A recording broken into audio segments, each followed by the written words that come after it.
context of this book is that it's set during World War II. Now, William Golding served with the Royal Navy and saw active duty in the North Atlantic.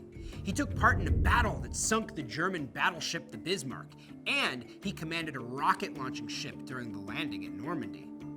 Golding was shocked by the great human capacity for pain and destruction.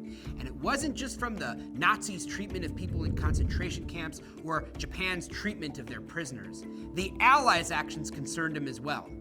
The Allies justified destruction in the name of morality, yet such a claim led to a moral gray area where inhumane behavior became acceptable, even normalized.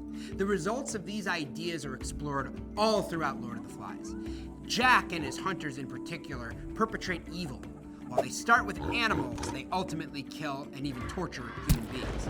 Even Ralph, who represents society and order, participated in the hunt and the killing of Simon.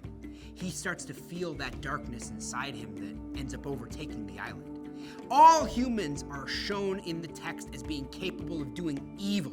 Lord of the Flies was written during the Cold War, when humanity lived for the first time under a clear threat of nuclear war and mutual destruction. Atomic bombs had been used twice by the United States to force the surrender of Japan in 1945. Leaders of the Soviet Union felt compelled to develop the bomb for both defensive and offensive purposes. Just as in the text, when the boys break into groups that come to mistrust and seek the destruction of one another, nations separated into groups. Now, most countries fell into the sphere of either the Soviet Union and its communist allies, or the United States and the West. Tension was high between the two blocs.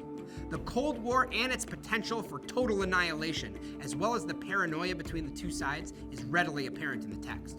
In fact, at the very beginning, Piggy wonders if a bomb has destroyed the world, and he's worried about being found by the Reds, a name members of the Western Bloc often applied to communists. In this book, we see the fragility of civilization on display as the boys realize the savagery of human nature.